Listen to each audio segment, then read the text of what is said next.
Երգերքոց 7 մարդը տեսան դուստրերին և թագուհիներին այսպես է ասում. «Ինչ եք տեսնում այդ սոմնացու վրա,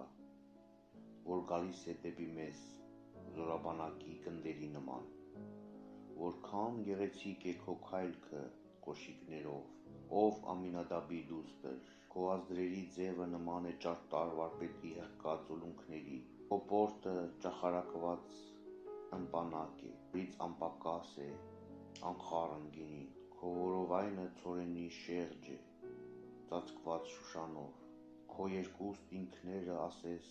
այծյամի երկօրյա կուլեր են, քո պարանոցը փղոսկրյա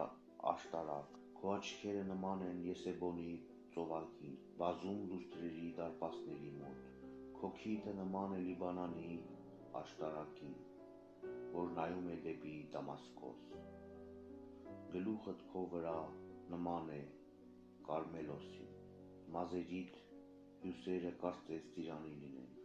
թագավոր ես, թագը գլխիդ, հանդիսարանների մեջ,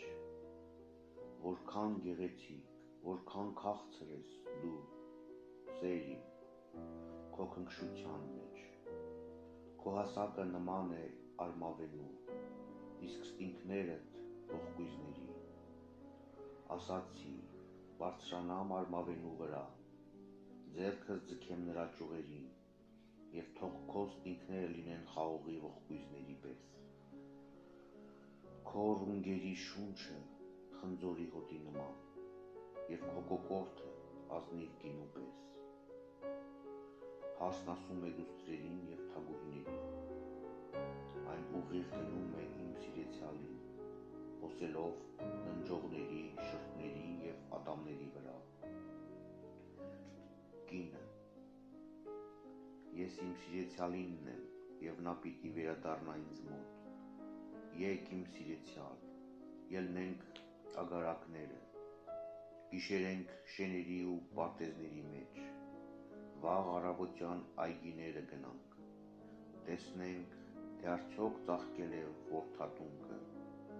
ծաղկել է արդյոք նոճին, ծաղկել է արդյոք նռնենին, այնտեղ քեզ կտամ իմ ստինքները, մանրագորներն իրենց հոտն են բուրում, մեր դռների մոտ ամեն տեսակ հին ու նոր մրգատու ծառեր կան, որ իմ մայրն է տվել ինձ, ես պահել եմ քեզ համար, իմ սիրեցյալ,